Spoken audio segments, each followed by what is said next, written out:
Omaha's news leader, chronicling the stories and people making a difference in our community. This is KETV News Watch 7's Chronicle. Good morning and welcome to KETV News Watch 7's Chronicle. I'm Rob McCartney. North Omaha has a rich history of black excellence and black struggle. Nearly 90 years ago, redlining deemed the area hazardous, limiting the opportunities of its residents. Other pervasive problems like poverty, violence, complex relationships with police carried on for decades and to an extent still continue. Well, today we'll explore the area's past and community leaders will tell you where they hope the neighborhood is going. First, a discussion at Goodwin's Spencer Street Barbershop. Dan Goodwin opened it in 1955. That was the year Rosa Parks refused to sit in the back of the bus. Over the years, it's become known as Omaha's Black City Hall because of the political discussions that happened there. Recently, I went there to hear about the issues North O leaders care about. When you started, did you start with that intention or did you just want to be a barber? No, I just wanted to make a living. Right. Yeah. In fact, to be honest, when I first started up here, it was a few doors over. All the buildings are tore down now. But this was predominantly a Caucasian area. Really? Now, 24th Street is at the heart of North Omaha's African-American community. And so is Goodwin's Spencer Street Barbershop. Among the leaders, Dan Goodwin, his son, Dan Jr., his wife, Lavanya, and Councilman Ben Gray. We met at the North Omaha business that's had so much of North O's history happen right outside its doors. Virgil Williams, who's long dead now, he had a house over there, and the Ku Klux Klan burned the cross on his lawn. To give you an idea of what the atmosphere was at that time. That atmosphere boiled over exactly 50 years ago. June 1969, 14-year-old Vivian Strong's hanging out with friends, listening to music. They're at the Logan Fontenelle housing projects just up the street. Police are called to check out a possible burglary. Vivian gets scared, starts running, and she's shot in the back of the head and dies.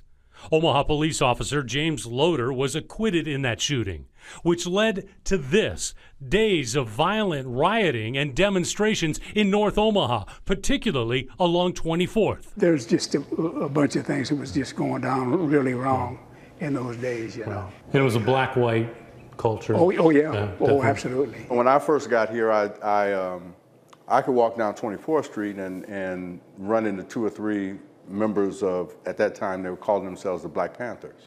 So, I came here with the knowledge that, or the belief that, the police were our enemy of black people specifically. You could tell we were often viewed as predators, as dangerous, and approached as such. So I grew up in the 60s as a young boy, but then in the 70s. And so, yes, there was a shift where the behavior became more covert, and many times I was stopped and pulled over and harassed in a subtle way. Goodwin gives this example. He used to have a side job delivering pizzas for Godfathers. He's in his 30s, married with kids, driving a nice car when he gets pulled over. He proceeds to take my license and registration. And as I sit there 45 minutes later, he comes back sitting. So he was doing something else. And he says, "Have you ever been arrested?" He starts asking me questions of that nature. So now I don't know what he's doing back there. And I'm furious, but what am I going to do? You're right.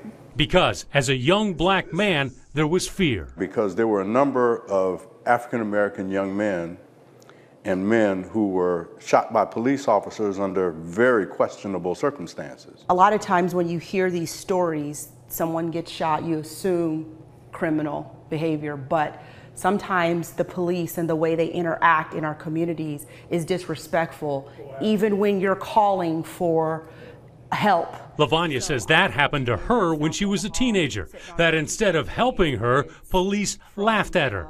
And it changed how she looked at them. There's a perception, even when you're doing right, that you're not certain how it'll turn out when you call the police. Omaha is still a very racially charged place, although oftentimes it's felt the undercurrents It might not be 1955, and might not be 1969, but there are undercurrents in which there still needs to be greater understanding and respect. It seems like often the North Omaha community speaks loudest in unison when there's a crisis.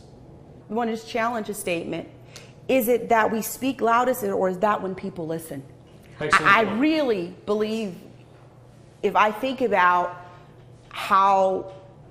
what gets attention, it's the drama. It is the crisis. And that's not just in North Omaha, right? Let's just be clear. Absolutely. People tend to rally around drama and disaster, crisis. To go through all that period of turmoil, and in this period now of somewhat hope, and that hope is there primarily because relationships between police and the community are significantly better. They're not there yet, but they're significantly better. Now, Gray gives a lot of credit to younger people stepping up to take on challenges, like Lavanya and Dan, who are trying to create the 24th Street Business Improvement District. We're pushing hard to make some of those things happen in the community and create those opportunities, create the education, but we've been wounded. You feel good about your health? Yes. Yes, I feel good about where we're trying to go. And joining me now is City Councilman Ben Gray and founder of the Global Leadership Group, Lavanya Goodwin. Thanks very much for being here, you two. Thanks for having us. We were talking about the 24th Street Improvement District in that piece there. I want to ask you that, Lavanya, where are you with that? Well, we're very close to finalizing an assessment. Our interim board has been working very hard, really, the most of this year, to decide what initial projects we're going to take on. And so we believe that litter control is going to be one of those first beautification projects that get us to an assessment and get the BID established. And what exactly do you want the BID to do? Well, set the environment to improve infrastructure, to kind of oversee safety, landscaping maintenance, but then that sets the stage for development and economic growth. And Ben, you are on the forefront of this as well. What are you doing at the city level to make this happen? Well, I'm staying out of the way of Lavanya for one.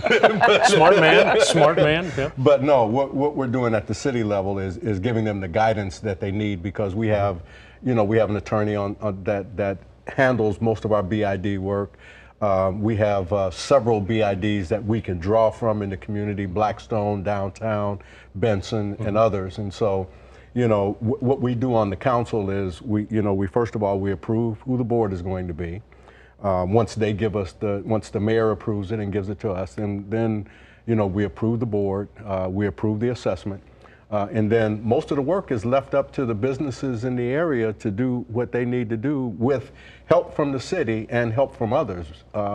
The Benson project, for one, that was one where the Business Improvement District put in $20,000, and at the end of it, they had a $1.8 million investment that changed the roads and did more landscaping work and other kinds of work in that area. So, we work with them fairly closely, and, we provide resources when we can. And you said you're getting close, Lavanya. Are you pretty close? Are we talking months? I think by the end of this year that really we're going to have that assessment ready to go. And here's the thing, property owners in the area are ready. They've been ready for this for a long time. So I think it's just been a matter of gathering us together, talking about what can we do initially while we plan for bigger projects. I think it's important for people to know that an environment needs to be, beautified, and also needs to be safe and feel safe. So when you can start beginning to set the stage for that, the rest is just a matter of time. Basically, you're asking people to invest in the area. On the other end of that, there's something called disinvestment. We all know what that is. Do you think that's still happening, where that it's a critical challenge for North O? Really, there's so many seedbed opportunities and activities that are going on that I'm really wanting to say no, because I think, Ben, both you and I know of some improvement projects that are happening. I mean, we can look at 30th Street and see where 75 North has happened, also with where we're going with a new housing project, Spencer Homes. I mean, so we really, yes, we've had a history of disinvestment, but we're seeing entrepreneurs take up shop on North 24th Street. We're seeing people like myself move back because we realize the reality of investing back into our community and being on the ground to make changes. So in 2019, really, we're seeing a reinvestment happen, especially when you talk about North 24th Street. So Ben, is disinvestment dead? You know, I won't say disinvestment is dead, because I know that, because if you look at the landscape locally and nationally, you know that we still have racial challenges. Yeah. And we still have other challenges in terms of economics and being fair on the economics field. So we've got some challenges, but we've also got some exciting things going on. And what I'm pleased about most is that it is young people, people who are stepping up to make a difference and say, I want to do this and I want to do something. And I'm getting calls all the time about, I'm thinking about buying this place, or I'm thinking about doing this over here. It's just a time that I think is really, I think the time is really right for something to happen. Are those things going to be there? Those things are going to be there, Rob. But at the end of the day, you know, we can wallow in what has occurred, or we can change what has occurred. And you brought up redlining is one of the issues, and youth, and those are two of the things I definitely want to talk about. First off, we're kind of talking about the history of legalized housing segregation in Omaha. That's basically what it was. We'll talk about the impact of redlining. It's still relevant today. Plus, we'll be looking to the future. You'll see the latest revitalization efforts in North Omaha. You're watching KETV News Watch 7's Chronicle.